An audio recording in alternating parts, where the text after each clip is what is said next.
وليمحص الله الذين آمنوا ويمحق الكافرين.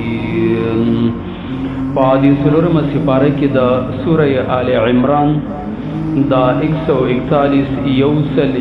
وختم نمبر آیت المبارکہ. پادی سلورم سپارہ کی دا سورہ آل عمران دا یوسل وختم 141 نمبر آیت دے. دمخکنا دا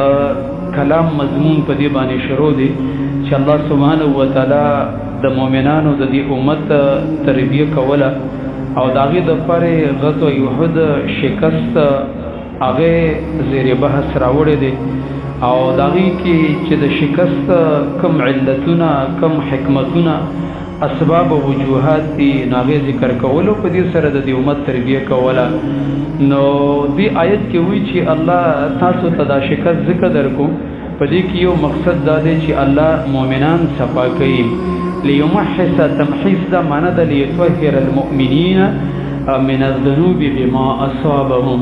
اللہ چی تاسو لپوہد کے دا شکست در کو دا دی دو پارا چی مومنانو تاسو دا گناہون صفا کی.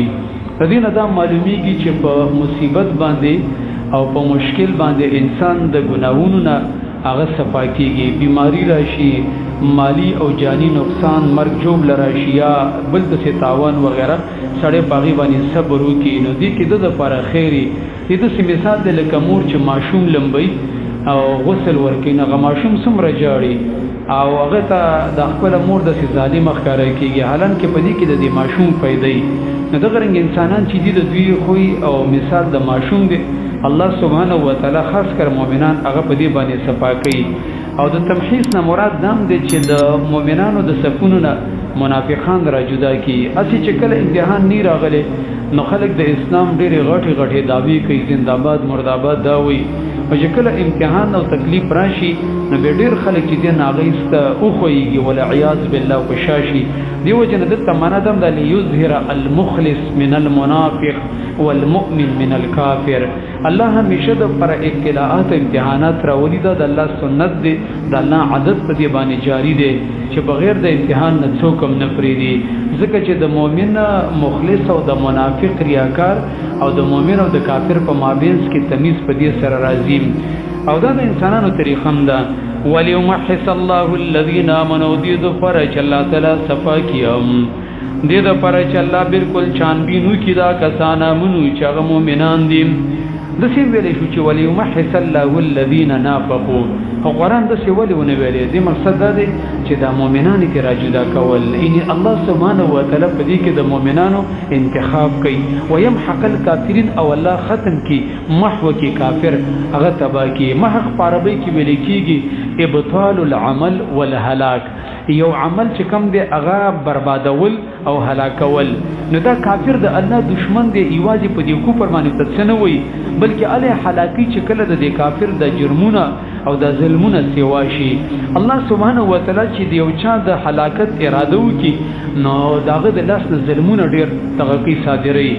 او دا رنگی ظالم اغا جوڑ کی. والعیاذ باللہ چکل تانا ظلمونا کی دل نتپوشا چه اللہ زما درانیولو اراده کرده دا دا اللہ یو ناشنا ضابطه دا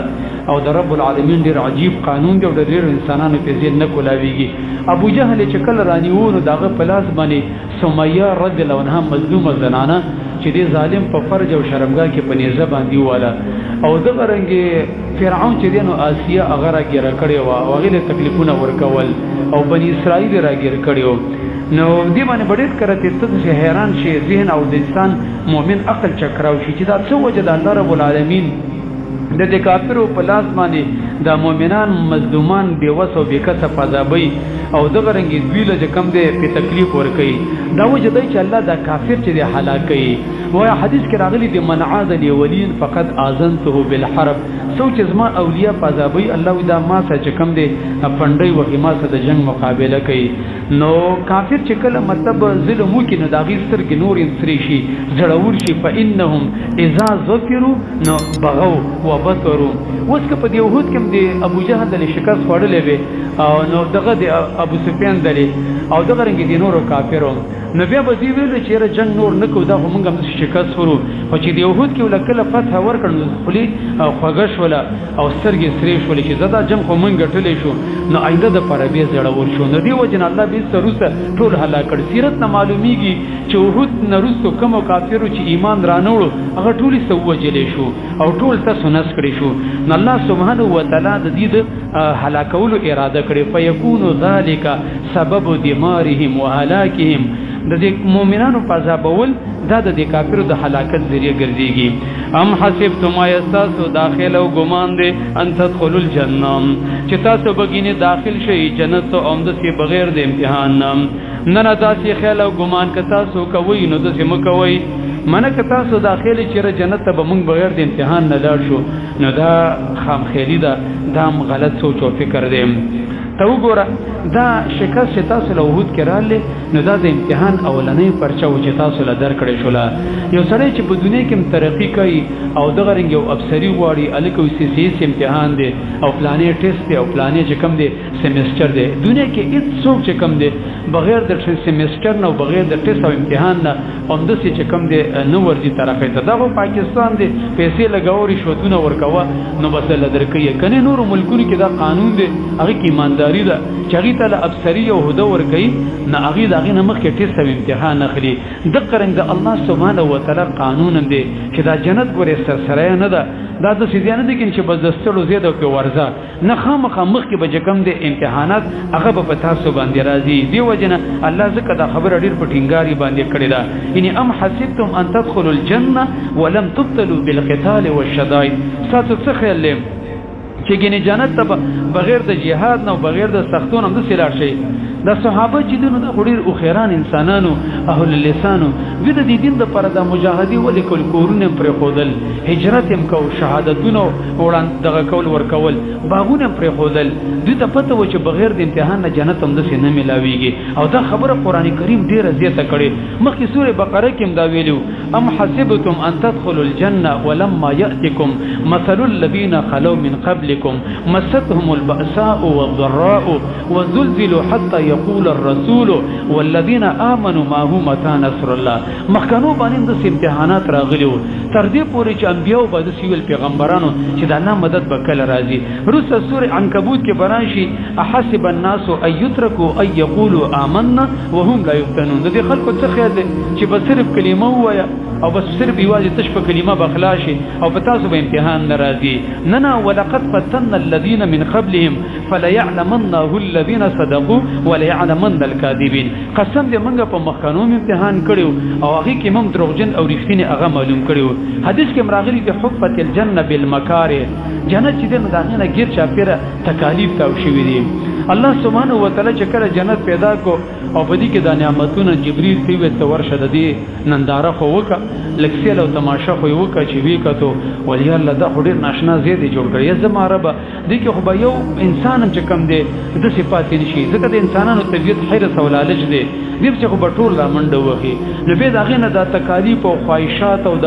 مجاهدی او د سختۍ ته ګیر چا پیرتا وکړي دا صدقه او د جهاد او د تهجد دی او د هجرت دی او د منځ دی او د حج دی او د عمره ده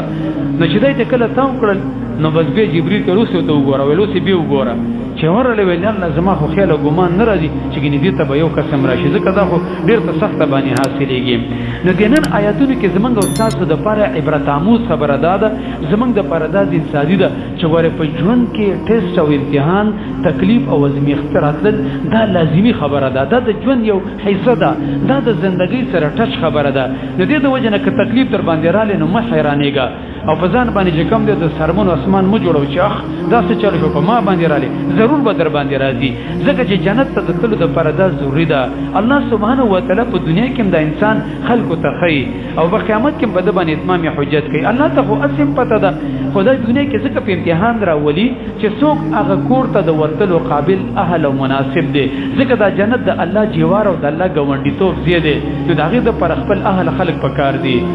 تصور په دنیا کې هم د کار کیږي اسلام آباد کې د سیزمه کې شته د سېکټر دي چې تمو تفریدیم نه البته مخصوص خلک ورزي چې کوم ټاونونه جوړ کړي الکه دا پلانې ټاون دی پلانې دی هغه د پر خپل کاغذونه به سرکاري نوکر کې به نوکری به کړي ریټایر شوی به په فوج وغیرہ کې نو بیا بدل غټون کې زیاده کوي هر چاله نه ور کوي د ترنګ د الله سب عزیز پوی د پاره الله سبحانه و تعالی د څه قانون دی چې الله جنت هر چاته نه ور کوي دا خبره ته دغه سمج کې راوستل شي چې د الله رب العالمین په دې منصوبه باندې د الله په دې پلانینګ باندې ځان پوهه کا الله رب العالمین د یو پلانینګ جوړ کړی دی چې آخرت کې یو ډیر مزیدار خیسته محل او یو ناشنا مکان او کوري جوړ کړی چې هغه جنت دی و زدي جن چې کوم دې د انسانان تیاری او دغه رنګ غوی له ټریننګ ورکړي نو دا انسانان د دنیا تر وسیلې دي سیاري تر لګري د دوی له اوس ټریننګ ورکړي د دې لپاره چې را څوک په دې ټریننګ کې پاس شو او دا ټریننګ او تربیت یې صحیح حاصل کو دغه انتخاب کوي دغه سلیکشن کوي هلکه ته جنت کې بزاق کسان قابل دي او کم کسان چې په دې ټریننګ کې پیل شو هغه غبین دي اناړین دي هغه چې کم دي دا ټریننګ صحیح ونه کړی شو نغي اته د جنت ته د وسیدلو او هغه کې د داخليدلو قابل او مناسب نه دي هغه کور ته بڅوک ځکه هغه د الله سبحانه و تعالی جوار دي دیو جن زمونږ استاد د ژوندۍ چې دا د ټریننګ ژوندۍ ده ټریننګ ژوندۍ څومره سخت دی دا فوجانو ته پته ده کم چې رنګوټینی او پټرینی کې دا غوي ژوندۍ ډیره سخت دی ورسره به مزه کوي نو زمونږ استاد د ژوندۍ چې د رنګوټینو ده دا هغه ټریننګ ده او د تربیت ژوندۍ ده چې لکه څوک پر راحت کې چې کم دی د الله بندگی کوي څوک په چې کم دی په سخت کې د الله نه مروريږي مال ولګوي صدقه او زکات ورکوي jihad او قتال کر باندې رااله مرګ جوړ رااله نو څوک چې کم دی د دین نشاته کیږي او څوک چې کم دی مخ کې دي زمونږ استاد د ژوندۍ دا چپټر او باب ډیر زر بدیدون کې دي اصل ژوندۍ ته روان یو اصلي ژوندۍ اصلي کور چې هغه جنت دی او د دنیا ژوندۍ دا اصلي د ټریننګ ژوندۍ دا نقلي او عارضي کاته ده یو سړی په ټریننګ کې چې کم دی ځان د پر او د غواړي نو دا ساده سړی دی دا د دنیا دستور نه دی نه الله د تداز انساني کړي ام حسبتم آیاتو داخل او ګمان کوي ان تدخلوا الجنه چې تاسو بګینی اومد سی ور داخل شي جنت بغیر د ابتلا او د امتحان ولما يعلم الله الذين لا تروس پوری الله تعالی ندی ښکار کړیا کسان جاهدو چې هغه jihad کوونکې دي منکم د تاسو نام ويعلم الصابرين او د غرنګي چې الله تعالی را ښکار کی هغه څوک چې هغه صبر کوونکې دي په شدایدو کې په تکالیفو کې لفظي معنی ته وګوره وليمحص الله الذين بلدي ظفر الله تعالی تاسو له قوت کې دا شکست درکوم چې په دې شکست سره پای کې الله تعالی کسان امنو چې هغه مؤمنان دي ويمحق الكافرين الله تعالی ختم کی کافر لرم ام حسبتم ایستاسو داخل او ګمان دي ان تدخلوا الجنه چې تاسو به داخل شئ جنت بغیر د قرباني او بغیر د امتحان ولما يعلم الله الذين جاهدوا منكم او لا تروس پور الله تعالی ندي ښکار کړیا کسان کوم چې jihad کوونکې دي د تاسو نه ويعلم الصابرين او لا تروس پور الله تعالی ندي راځ ښکار کړی صبر کوونکې الله بدا کار کینو الله به جنت ته بوزي